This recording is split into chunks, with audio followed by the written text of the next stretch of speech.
Hello, everybody. This article was submitted by $5 Patreon supporter Crafty Geek. It's one of the levels you get if you go to patreon.com. It's a great way to support the show, and you get to participate. You get to suggest stuff for me to talk about. This article was put in the February 6th edition of the Intercept, written by Glenn Greenwald. The article is citing U.S. prison conditions. British appeals court refuses to extradite accused hacker Lauri Love to the U.S. For those of you who don't know, here's what Lauri Love is accused of. 33 years old, participating in the 2012 and 2013 hacking of the computer systems of various U.S. military agencies and private companies. The U.S. Justice Department citing a confidential FBI source who claimed to have accessed chat rooms in which Love plotted with others on how to use the stolen data, indicted Love in 3 different states, New Jersey, New York, and Virginia, on felony hacking and theft charges. He was arrested in 2013 by British authorities and released on bail. Ever since, the U.S. government has sought to extradite him from the U.K.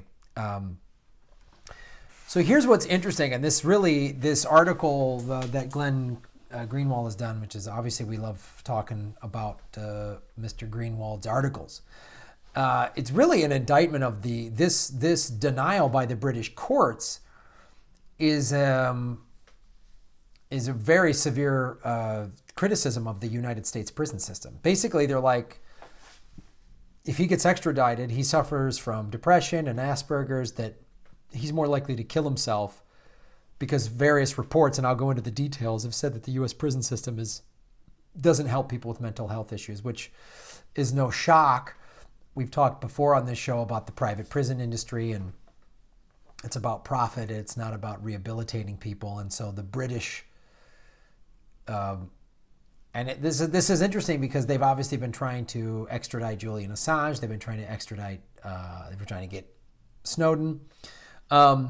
And it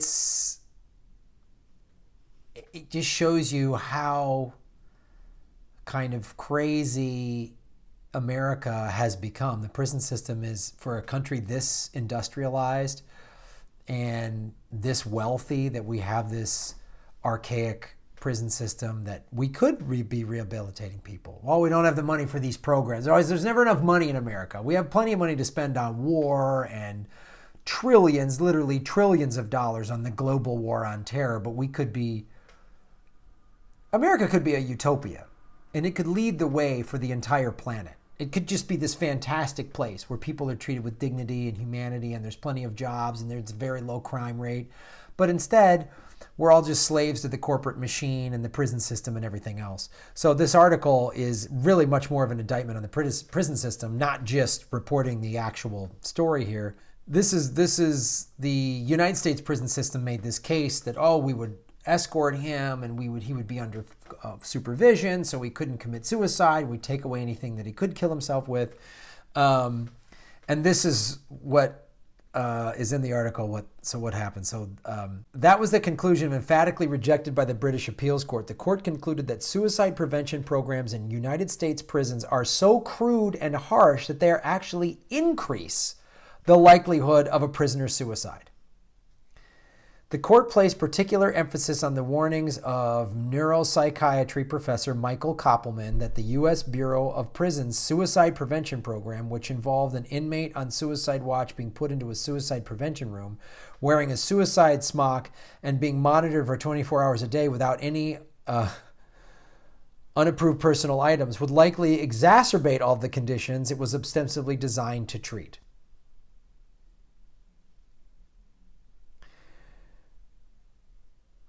This is from the Michael Koppelman, the neuropsychiatry professor. This is the actual excerpt from his study. The BOP, the Bureau of Prisons Suicide Prevention Program, involved an inmate on suicide watch being put into a suicide prevention room. So this is what he said. And this was actually, they consulted him for the court case. That would leave Mr. Love feeling extremely isolated in the absence of an internet connection, and undoubtedly would have severe adverse effect on his mental state. Social isolation was known to precipitate psychotic experiences, including psychotic depression, and increase suicidal ideas. Yeah, somebody's feeling suicidal and disconnected from society, so let's put him in a straitjacket, throw him in a rubber room, and then wow, that should cure him.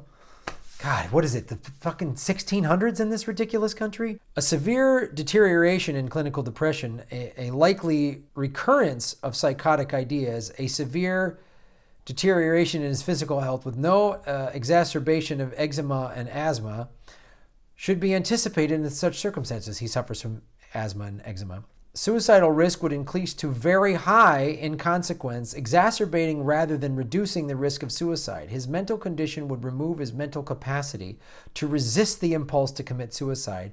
His ability to cope with the trial would become severely compromised. This is pretty amazing, and it just shows how America has become this pretty brutal society considering how much money we have. That this is how people are treated. And this, the homeless, and he's looked at as mentally crazy, and blah, blah, blah, he's a terrorist, and just kill them all, and just this awful treatment of people. And we really aren't coming to grips or facing or even wanting to talk about and deal with mental illness in this country, as is demonstrated by this doctor's observations. And it's pretty amazing. And here's what else Glenn Greenwald says: that the U.S. prison system is cruel and abusive when it comes to treating inmates' mental health problems is well documented.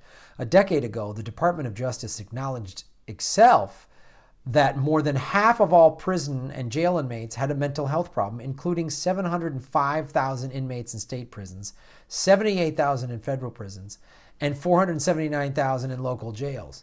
As the U.S. prison population has exploded, the U.S. imprisons more of its citizens than any other country, including those such as China and India, with triple or quadruple the population sizes. Oh, God. The ability of prison officials to treat mental health has worsened. A comprehensive report last June by Maggie Punoweska in Vice documented that many mentally ill inmates are often abused and denied care even when it's clear that they are suffering. And inmates on suicide watch would be left alone for days at a time. Ironically, no one was watching them. Worse, mentally ill inmates can find themselves in solitary confinement, also called segregation, which is more often a placement than that can aggravate their condition. It's just unbelievable, man, and you go to this. So showing how awful the prison system is, but ultimately, and I'll leave you with this last paragraph that Glenn Greenwald wrote, that a British High Court has now blocked another extradition request by the U.S. for a hacker regarded by American authorities as a serious criminal is certain to heighten tensions further between these two close allies. Even more importantly, this decision, as comprehensive and emphatic as it is, could be critical for shining international light on the oppressive and brutal conditions inside the solitary confinement-loving American prison system, particularly for people who struggle with ailments of mental health. Is the mainstream media going to pick up this story? Is the mainstream media going to talk about the prison population and how they're treated and how archaic and how backwards the prison system is?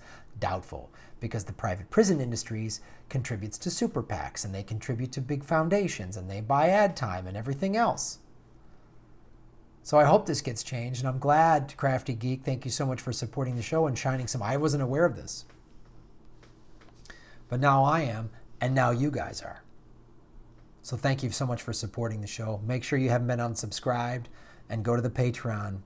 We're trying to get to that $1,000 a month so we can do more stuff. Thank you so much.